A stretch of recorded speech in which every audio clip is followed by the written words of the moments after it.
안녕하세요. 김알TV입니다. 2021년 올해도 얼마 남지 않았습니다. 우리 구독자님들에겐 어떤 한 해였을지 궁금하네요. 다들 다양한 계획을 세우셨겠지만 코로나로 인해 모두들 힘든 한 해가 되지 않았나 싶습니다. 자영업자들은 물론 의료진까지 국민들 모두가 힘들었던 만큼 내년에는 좀 더 나은 삶이 회복되길 바라며 시작하겠습니다. 2021년에는 유난히 집값 안정의 현실화라는 이유로 많은 정책들이 발표되고 세금 부분에도 많은 변화가 있었습니다. 다가올 2022년에도 많은 정책들이 기다리고 있는데요. 그 중에서도 대출 규제 강화가 2022년 부동산 관련 제도 중에선 가장 큰 이슈가 될 것 같습니다. 그래서 이번 시간에는 2022년 새해 기말TV와 함께 대출 규제 등 달라지는 부동산 제도를 살펴보겠습니다.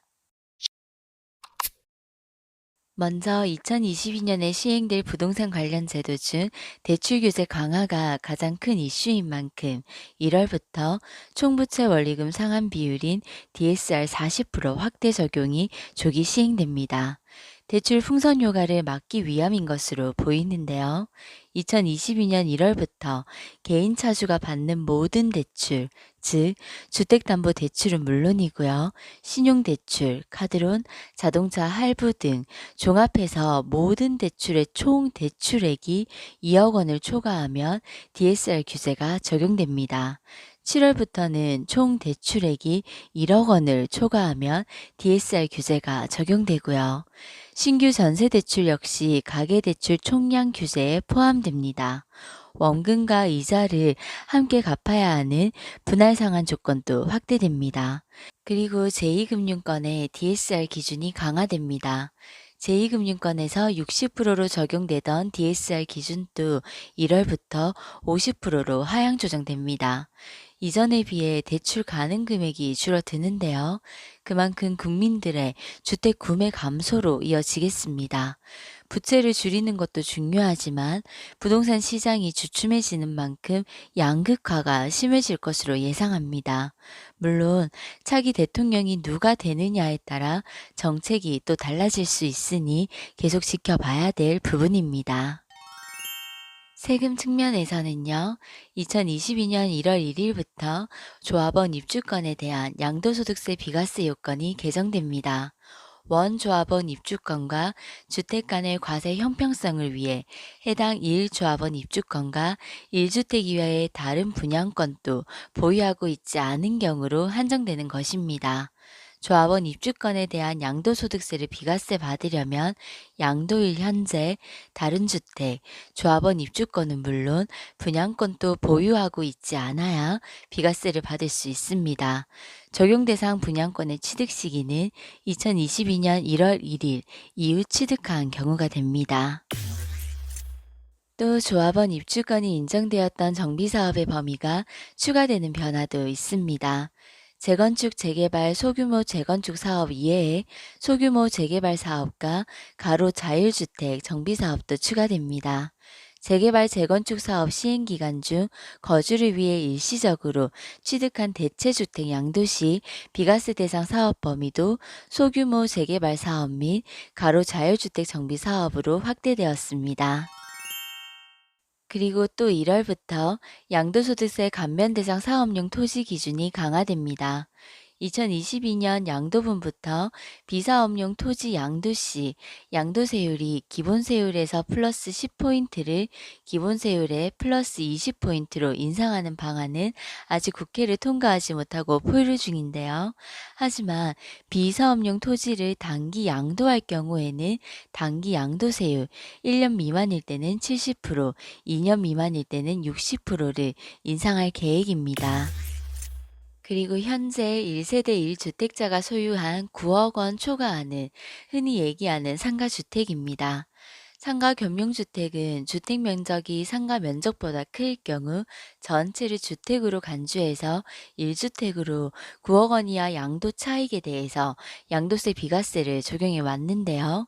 2022년 양도분부터는 9억 원이 초과하는 상가주택은 주택 부분만 양도세 비과세가 적용되고요.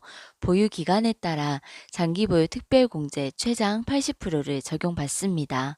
즉, 상가 부분은 과세 대상으로 적용됩니다. 상가 부분은 주택으로 간주하지 않기 때문에 양도세 비과세 적용을 받을 수 없습니다. 결론적으로 주택이 상가보다 면적이 크거나 작더라도 양도세 비과세 혜택을 못 받는다는 의미라서 상가주택을 소유한 건물주들은 양도세 부담이 늘어날 것으로 보입니다. 9억 이하 상가주택은 그대로 종전규정이 적용됩니다. 하지만 서울이나 수도권에 위치한 대부분의 상가주택은 9억 원을 초과하기 때문에 비과세 혜택을 받을 수 있는 소유자들이 줄어들 것 같습니다. 그리고 또 1월에 달라지는 제도 중에 무주택 청년에게 20만 원씩 1년간 지원해주는 청년 월세 지원 사업이 2022년부터는 3년 동안 지원해줍니다. 지원 대상 청년은 독립거주 무주택 청년으로 본인 소득이 중위소득 60% 이하이면서 원가구 소득이 중위소득 100% 이하여야 합니다. 해당되시는 청년분들은 꼭 신청하셔서 챙겨받으시기 바랍니다. 그리고 요즘 층간소음의 심각성을 반영한 제도인데요. 2022년 7월부터 건설되는 공동주택 사업계획 승인 건부터 적용됩니다. 이 아파트엔 층간소음 사후 확인 제도가 시행됩니다. 단지별로 5%를 선정해서 성능을 측정하고 권고 기준에 미치지 못하면 지자체가 개선 권고를 하게 됩니다. 권고를 무시할 경우엔 성능 미달 사실을 대외적으로 공표하는 등 추가적인 제재가 가해질 것이라고 합니다. 측정값이 쌓이면 매년 성능 우수 시공사도 발표할 예정이라고 하네요. 그리고 2022년 7월부터 지역 가입자의 건강보험료를 산정할 때 대통령령으로 정한 기준 이하의 주택을 실거주 목적으로 매입하거나 임차를 위해 받은 대출금을 제외한다고 합니다. 현재는 공시가격 5억 원 아파트일 경우 5억 원의 60%에 해당하는 3억 원을 과세 표준으로 해서 지역 보험료를 산출합니다. 2021년 기준으로 건보료는 약 13만 원인데요. 개정안이 시행되면 대출금을 제외한 금액에 과세 표준을 매기기 때문에 상대적으로 건보료가 감소하는 효과를 볼 수 있습니다. 지역 건보료에 대해 불만이 많은데요. 지극히 당연한 부분이라 생각했는데 임차 목적의 전세 대출금이 건보료 산정에 있어서 공제가 안 되고 있었다니 놀랍네요. 그리고 청약과 관련해서는요. 청년 우대형 주택청약 종합저축 가입 요건이 2021년 12월 31일에서 2023년 12월 31일까지로 2년 연장됩니다. 청년 우대형 청약 통장은 기존 청약 기능에 우대 금리 1.5포인트, 최대 3.3포인트와 이자 소득 비과세 혜택을 추가로 제공하는 상품입니다. 내년 1월부터는 가입 대상의 소득 기준도 연 3천만 원 이하에서 연 3,600만 원 이하로 완화됩니다.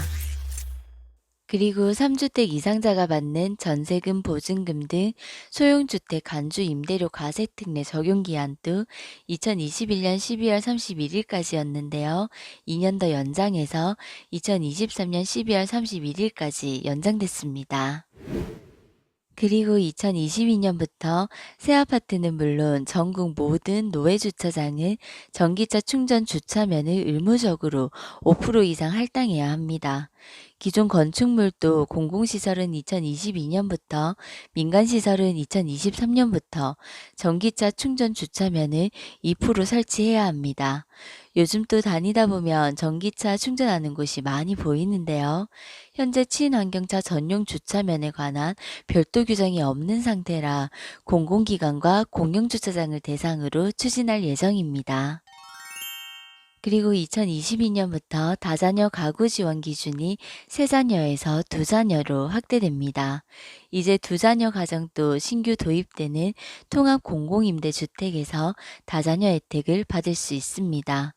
통합임대 공공주택은 기존 영구임대, 행복주택 등 임대주택 유형을 통합한 주택으로 가구의 월 평균 소득이 기준 중위소득 150% 이하이고 총 자산이 소득 3분위 순자산 평균값 2022년 2억 8,800만 원 이하인 무주택 세대 구성원이면 입주가 가능하다고 합니다. 다자녀 기준이 확대됨에 따라 2022년부터 기존 영구임대 주택을 그린 리모델링해 소형 평형 2가구를 하나로 통합하는 경우 2자녀 이상 가구에 공급할 예정입니다. 매입 임대는 보증금 전액 또는 최대 50%까지 완화하고 전세 임대료는 자녀 수에 따라 인하한다고 합니다.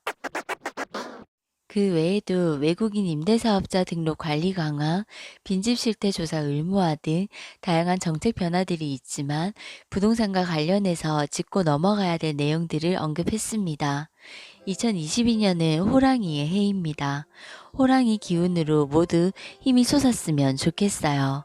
2022년 부동산 시장은 금리 인상과 함께 가계대출 규제라는 큰 변화가 기다리고 있습니다. 대선도 있고요. 거기에 8월부터는 저월세 계약에서 계약갱신 청구권이 종료된 매물들이 시장에 나올 텐데요.